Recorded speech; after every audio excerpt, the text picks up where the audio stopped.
RS brothers లో ఆషాఢం KG sale మళ్ళీ మొదలైంది. మరెన్నో క్రేజీ ఆఫర్స్ ఖైదు చేయండి ఆర్ఎస్ బ్రదర్స్. ఇప్పటిదాకా మీరిద్దరి గురించి విన్నాను. నేను మీ సైడ్ ఫ్యామిలీలో విష్ణు అన్న నాకు బాగా తెలుసు, ముందు ఇంటర్వ్యూ కూడా చేశాను కాబట్టి.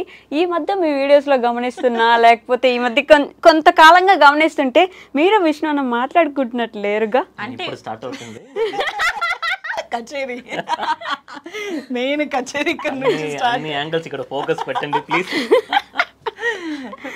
ఏం లేదు వైష్ణవ్, నార్మల్గా అన్న చెల్లెలకి అనేది మామూలుగా గొడవలు అవుతా ఉంటాయి, మిస్కమ్యూనికేషన్ ఉంటుంది, లేకపోతే మిస్అండర్స్టాండింగ్ జరిగింది, అంతే జరిగింది, అదే జరిగింది.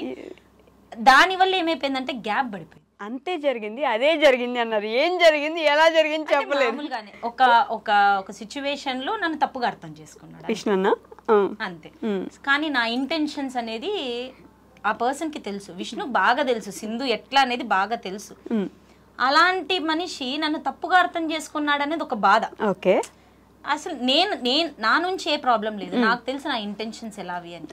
నేను అదే అన్నాను, చూడు పెద్దన్న, ఒకవేళ నా ఇంటెన్షన్స్ నువ్వు అనుకున్న లాగుండింటే దేవుడు అనేవాడు చూస్తాను, అది అలానే పోనీ, అంతే. సో అలానే ఒక చిన్న సిచ్యువేషన్ లో జరిగినది కొంచెము ఎక్స్టెండ్ అవుతుంది. దీనికి బ్రేక్ ఇవ్వాలని నేను అనుకుంటున్నాను, కానీ అది ఎందుకో రావట్లేదు. అంతేనా? కాదు, నేను మీకు బ్రేక్ ఇచ్చే ఒక పాయింట్ గుర్తు చేస్తా చూడండి. మీ ఇద్దరిని పెళ్లి చేసుకోవడానికి మీ ఇంట్లో ఒప్పించింది మీ విష్ణు అన్న. మీ రాజ్ గారి గురించి ఇక్కడ చెన్నైలో వచ్చి చూసేసి వెళ్ళి ఇంట్లో చెప్పింది మీ విష్ణు అన్న. కాబట్టి ఇది ఒక పాయింట్ పెట్టుకొని కలిసిపోండి మళ్ళీ. ఎప్పటికైనా మాట్లాడతాం, అదంతా ఏం లేదు. అంటే ఆబ్వియస్లీ అంటే ఇట్లాంటివి ఎన్నో జరిగినాయి మాకు. మీ మధ్యలో మీ మమ్మీకి తలకాయ నొప్పి వస్తుందిరా మీతో. నేను ఏది అమ్మకి చెప్పను, విష్ణు కూడా చెప్పడు. ఆ ప్రెషర్ ఉండదు అమ్మకి ఇప్పుడు పాపం. అంటే నేను ఏంది మా నువ్వు ఎందుకు ఇట్లా నేను అడగను, విష్ణు కూడా అడగడు. నేనేమంటానంటే ఎవరిద్దరు పర్సన్స్ ఎలాంటి రిలేషన్ అయినా కూడా ప్రాబ్లమ్స్ వస్తా అంటే పోతా ఉంటాయి, అది వాళ్ళిద్దరు సాల్వ్ చేసుకుంటేనే బాగుంటుంది. ఎవరైనా థర్డ్ పర్సన్ వచ్చినా కూడా నెగిటివ్ పోయే ఛాన్సులు ఉన్నాయి. మోస్ట్ ఆఫ్ ద సిచ్యువేషన్ లో నెగిటివ్ కే పోతాయి. సో థర్డ్ పర్సన్ ని ఎంటర్ కానికుండా చూసుకోవాలి, అంతే తప్ప మీరిద్దరు సాల్వ్ చేసుకుంటే ఏముందో ఎటు పోతారు, రక్త సంబంధం కదా. ఇప్పుడు చెప్తాను అంటే ఇది మామూలు. ఆ ఇంట్లోన సిబ్లింగ్స్ లోపల ప్రాబ్లం వచ్చేది మామూలు. వీళ్ళ ఫ్యామిలీ ఆల్మోస్ట్ నాకు ఒక 10 years నుంచి తెలుసు, కానీ ఇంతవరకు నేను వీళ్ళకి గొడవలు వచ్చిన సిబ్లింగ్స్ మధ్యలో మళ్ళా కలుసుకుంటారు అదే కదా, అంతే కలుసుకుంటారు, మళ్ళా గొడవలు వస్తాయి, కామ్గా వీడియోలు బాగా చేసుకుంటారు. ఐ నెవర్ ఇంటర్ఫేర్, ఎందుకంటే నేను ఎప్పుడు తనకి అదే చెప్తా ఉంటాను. ఇప్పుడు నాకు మా అక్క ఏమైనా గొడవ వచ్చినా కూడా I never ask some third person to come అని ఇంటర్ఫేర్, ఎందుకంటే ఆ బ్లడ్ ఉంటుంది, నాకే రైట్స్ లేదు అంటాను. మీ ముగ్గురులో ఎప్పుడు ఏ గొడవ వచ్చినా నేను ఎప్పుడు దూరం. ఎందుకైనా ఎప్పుడైనా కానీ మీరు అన్న తమ్ముళ్ళు ఈ జన్మనికి మీరే సిబ్లింగ్స్, ఇంకో చేంజ్ కాదు, అది మీరే రియలైజ్ చేసుకుని మళ్ళీ వస్తారు. వేరే వాళ్ళ మాటలు వినుకొని నో యూస్. ఇప్పుడు వేరే వాళ్ళన్నా కూడా I don't want to name that person, ఒక 2-3 years పరిచయం ఉంటుందా, but you know each other almost like 30 years. ఆ నమ్మకం ఎక్కడ పోతుంది?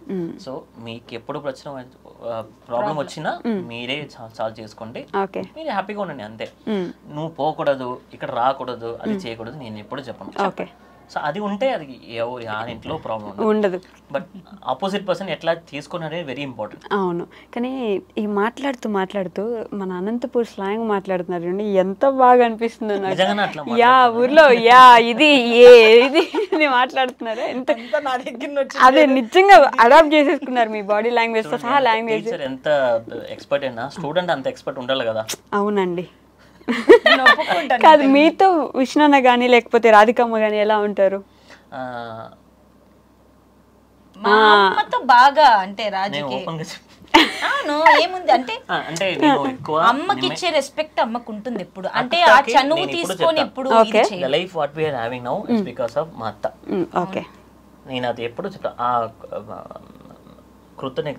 కృతజ్ఞత నాకు ఎప్పుడు ఉంటుంది. ఎందుకంటే తనే పిలుచుకపోతే నేను అప్పుడు చెప్పినప్పుడు కూడా రాజ్ నువ్వు మాత్రం మా క్యాస్ట్ ఉంటే క్యాస్ట్ ఫీలింగ్స్ ఎక్కువ అండి. నేను ఎప్పుడు అంటే ఎందుకు అప్పండి సేమ్ క్యాస్ట్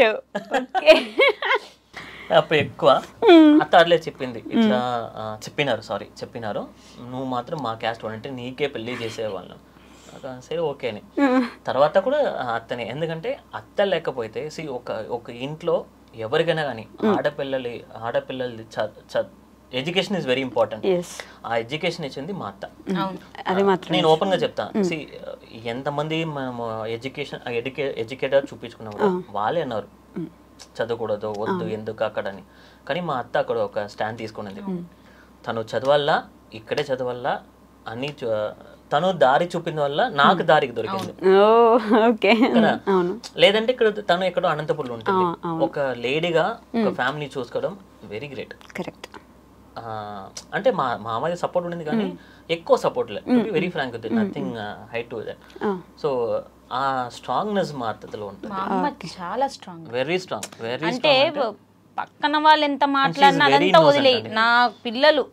నా పిల్లలు దీనికి తక్కువ ఉండకూడదు, వాళ్ళు వేసే బట్టల నుంచి, తినే ఫుడ్ నుంచి నేను ఎన్ని కష్టాలు పడినా పర్లే, నా పిల్లలు బాగుండాలా అనే దీంతో చూసుకునింది మా అమ్మ. ఇప్పటికీ అంటారు, అంటే మాకు తెలిసిన వాళ్ళందరూ, రాధిక నువ్వు చూసుకునేలాగా మేము మా పిల్లల్ని కూడా చూసుకోము, అట్లా పెట్టి పెంచినావు మీ పిల్లల్ని అని. అబ్బా. సో మా అమ్మ మీద ఆ రెస్పెక్ట్ రాజుకి ఎప్పుడు నుండి. అంటే ఇప్పుడు ప్రాంకులు చేస్తానని నవ్వుతున్నా కూడా అమ్మని ఆ యాంగిల్లో చూసి నాతో జాయిన్ అయ్యి ఆ మాటలు అనేవాడు. సో అది మెయింటైన్ అవుతుంది, ఆ రెస్పెక్ట్ అనేది పోదు. ఆ రెస్పెక్ట్ లాంటిది రాజుకి అమ్మతో రిలేషన్. అది నిజంగానే, ఎందుకంటే రెస్పెక్ట్ ఉండాలి అనుకుంటా. ఎందుకంటే ఇప్పుడు నా లైఫ్, నాకు నా ఫ్రెండ్స్ లో చాలా మంది చూస్తున్నా పెళ్లిలో ఎంతంటి ప్రాబ్లమ్స్ వస్తున్నాయి పిల్లల్లో అని, కానీ but I'm having a rich life in marriage. ఆ రిచ్ కాకపోయినా ఈ మ్యారేజ్ లో చాలా రిచ్ గా ఉన్నాను. దానికి మెయిన్ రీజన్ వచ్చి మా అత్త. సో మా అత్త మీద నాకు ఎప్పుడు రెస్పెక్ట్ ఉంటుంది. కొన్ని రీజన్ వల్ల కాదు, మీరు ఎడిట్ చేసుకుంటారు, ఎడిట్ చేసుకోండి, సారీ. మా పాప పుట్టినప్పుడు అత్త రాలేదని నాకు ఒక చిన్న బాధ. ఎంతైనా కానీ చిన్న సమది వాళ్ళు చెప్పే రీజన్ అప్పుడు నేను తీసుకోలేకపోయినాము. బట్ ఆ తర్వాత నేనే చెప్పిన, ప్లీజ్ ఏంది నాతో మాట్లాడకండి. నేను మావయ్యతో చెప్పిన, ఎంతైనా కానీ మావయ్య ఏంది నాకు చెప్పకండి. సో ఆ సర్టెన్ పాయింట్ వల్ల నాకు ఒక బాధ అనిపించింది. రావాల్సింది ఖచ్చితంగా ఉంటుంది, ఎంతైనా కానీ అండి. అందుకే కదా మనం ఉన్నాం, ఫర్ అవర్ జనరేషన్. దానికి రాలేదంటే వాళ్ళు చెప్పిన రీజన్ నా వల్ల అక్సెప్ట్ చేసేలాగా చెప్పలేరా? ఇప్పుడు అది వద్దనుకుంటున్నారా? వద్దంటే ఆపద్దు, ఏం కాదులే కానీ. సరే, ఓకే, అది యాక్సెప్ట్ చేయలేక. Okay, one very humble request. Fun entertainment వచ్చి బతుకు చేద్దాం, బతుకు జట్టుకోమంటే కూడా తెలుసా మీకు? అందే అండి. ఇప్పుడు ఏం పని ఉంది అప్పుడు?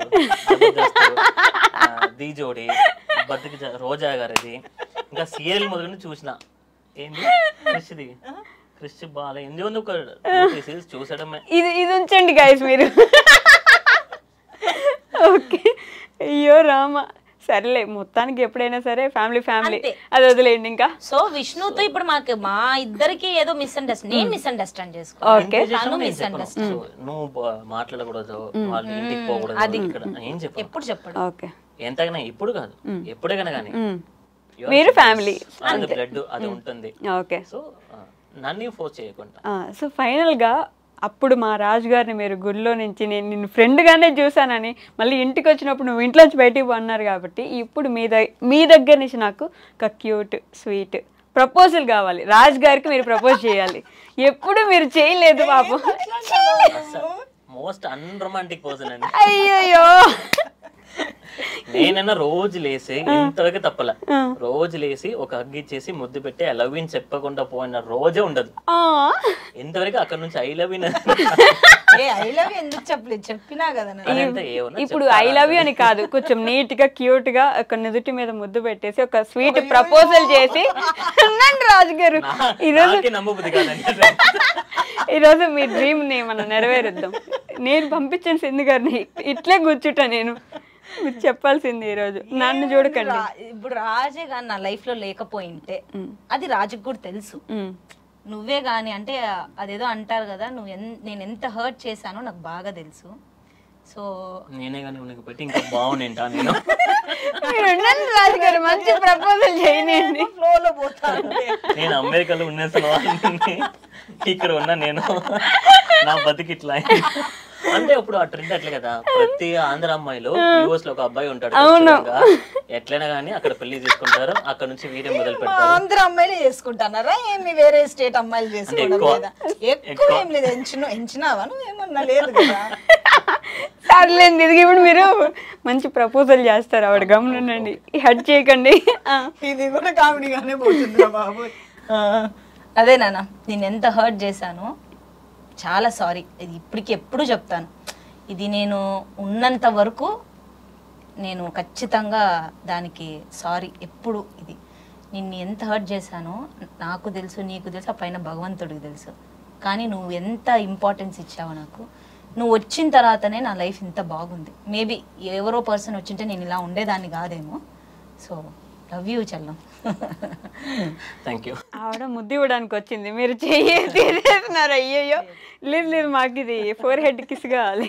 పెళ్లిలే పెట్టలేదు, పెళ్లిలో నువ్వు పెట్టాలా, నేను ఎందుకు పెడతా? పెళ్లిలో మా ఫ్రెండ్స్ అందరూ సర్ప్రైజ్ చేసి వీడియో తీసిన, లాస్ట్ లో వీడియో చూస్తే full English. God please thank you so much for this kind of bye.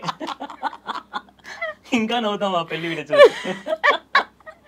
అయ్యో, అంటే నా నార్మల్ గా అంత ఇది కాదు. రాజు నిజంగా బాగా అంటే లవ్ ని బాగా చూపిస్తాడు, ఎక్స్ప్రెస్ చేయగలరు. ఎక్స్ప్రెస్ బాగా.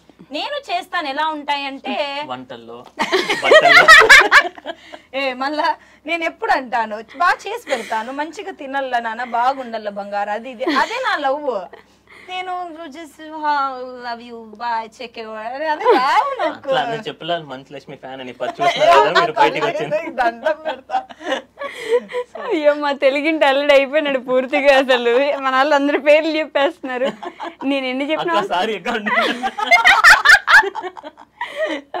చెప్పినా వదిలిపెట్టాను సింధు గారు. నేను ఏం ఫిక్స్ అయినా మా రాజుగారికి అది ఇప్పించి వెళ్తాను నేను. ఎంత గలీజ్గా పెట్టు అంట. అంటే లేదు నాన్న, సీరియస్గా చెప్తాను, నువ్వంటే నాకు చాలా ఇష్టం, నువ్వు నాకు ప్రాణం. అయ్యోయో, లేదు, ఎందుకు కట్ చేస్తారు, ఇది ఖచ్చితంగా ఉంచుతాను. Thank you so much for coming here. And బాగా నవ్వించారు నన్ను ఈరోజు, అండ్ బాగా ఏడిపించారు కూడా. మేబీ కొన్ని సిచ్యువేషన్స్ ఇక్కడ నేను పెట్టలేకపోవచ్చు కానీ, బట్ మీరు మంచి పొజిషన్కి వెళ్తారు. మా మిథుని చాలా బాగా చూసుకోండి, మమ్మల్ని బాగా నవ్వించండి. రోజు మీ కామెడీ వీడియోస్తో ఒక 10 నిమిషాలు ఆయుష్ పెంచుతూ ఉండండి మా అందరికి. మీకు ఇంకో విషయం చెప్తాను చూడండి, రాజుగారు నేను పిలిచానంటే ఫేక్ అనుకున్నారంట. ఇంకా నేను ప్రొఫైల్ చూపించిన మనల్ని పిలుస్తారమ్మా, మనల్ని ఎవరు పిలిచేవాళ్ళు? అవునా? మళ్ళీ మీ ప్రొఫైల్ ఓపెన్ చేపించి చూడు నాన్న, ఇది చూడమ్మా అంటే, ఏం నాన్న వెళ్దామా అంటే వెళ్దాము. కానీ ఒకటి మాత్రం చెప్తా, ఆయన ఉన్నంత వరకు మీరు ఉన్నంత వరకు ఆయన సూపర్గా ఉంటారు. ఎవరు ఉండవల్ల ఏముండవల్ల డబ్బులు అవసరం ఏమొద్దు, బతికేస్తారు మీరు అట్లా. అది మాత్రం నాకు నమ్మకం వచ్చింది. ఎవరి నుంచి ఎక్స్పెక్ట్ చేయండి, అదేలేండి, వాళ్ళ సిచ్యువేషన్స్ వాళ్ళు ఈసారి మనకు ఉండాలా అనుకో. మనము మెచ్యూర్డ్, మన పాప. నేను ఒక్కటే అంటే, ఇప్పుడు మాకు ఒక్కొక్క చోట బాధ అవుతుంది. ఇప్పుడు ఏదైనా మాకు, ఇప్పుడు ఎగ్జాంపుల్ ఇక్కడికి వచ్చాము హైదరాబాద్ కి, మాకు ఎవరైనా ఇంట్లో పెద్దవాళ్ళు ఉండింటే పాపను వదిలేసి ఏదో టక్కని మేము వచ్చేటాం. ఇప్పుడు పాపను పిలుచుకొని రావడం వల్ల మితుకు కూడా పాపం నైట్ అంతా జర్నీ చేసి పోయి అదంతా. సో మాకు ఆ టైంలో బాధ వేస్తుంది. తర్వాత నేనే అంటా రాజుతో, అమ్మా నాన్నగాకి ఇంకెవరు చూసుకోవాలి నాన్న, మన పాపని మనమే చూసుకోవాలి. మనం ఎవరి నుంచి ఎక్స్పెక్ట్ చేయాలి, చూసుకొని చెప్పేకి కూడా కాదు. మన పాపని మనం చూసుకోవాలి, అది మన రెస్పాన్సిబిలిటీ. ఇంకెంత ఒక 5 సంవత్సరాలు వస్తే మిథునే మిమ్మల్ని చూసుకుంటది. అంతే కదా, పిల్లలే ఆస్తి అంటారు. అందుకే ఖచ్చితంగా ఆడపిల్లలే రాదు కదా, తెలుగు రాదు. ఆడపిల్లల ఆధారం, ఆడదే ఆధారం. అవన్నీ చూసినాడు, అందుకే చెప్తా అది ఆధారం. అలాంటివన్నీ వర్డ్స్ వస్తాయి. సీనియర్ ఎన్టీఆర్ నుంచి ఇప్పుడు జూనియర్ ఎన్టీఆర్ దాకా అన్ని చూస్తాను. Okay, so thank you so much అండి, ధన్యవాదములు. Thank you so much. Bye. ఇది ఇంటర్వ్యూ లాగా లేదు నిజంగా, హ్యాపీగా. అంటే ఒక ఫ్రెండ్ తో మామూలుగా ఎలా డిస్కస్, లాంగ్ తర్వాత కలిస్తే ఒక ఫ్రెండ్ ఎలా అలా ఉంది మీతో. అంటే కొత్తగా అయ్యో యాంకరే, అమ్మో ఏం అడుగుతారో ఏదో అని అన్నట్లు లేదు, హ్యాపీగా ఉంది. Thank you. Thank you so much.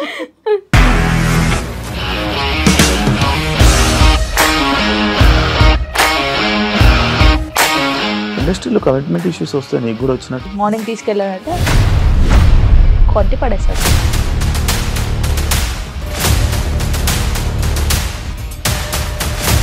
ఒక్కళ్ళు కూడా చూడలేదు ఈ సినిమా అని చెప్పడానికి కూడా చాలా ధైర్యం కావాలి. అది నిజం కదా, దాంట్లో ధైర్యం ఏంటి? ఇది నెక్స్ట్ డే ప్లేట్ మార్చేస్తే తప్పు కదా. As of now we are comfortable this అని నేను అనుకుంటున్నాను. రష్మిక గారిది మీది ఒకే ఊరు అంటే కదా. నీకు కోపం వచ్చిందంటే బాగా తిట్టేత్తరా? తిట్టేద్దామండి. నిజంగా గేమ్ ని ఎలా చేంజ్ చేయగలిగారు? ఏపీఎస్ఎఫ్సి వాళ్ళకి 6 నెలల్లో నేను 6 లక్షలు కట్టా. బిజినెస్ చేయాలనుకుంటే it is as difficult as riding a tiger.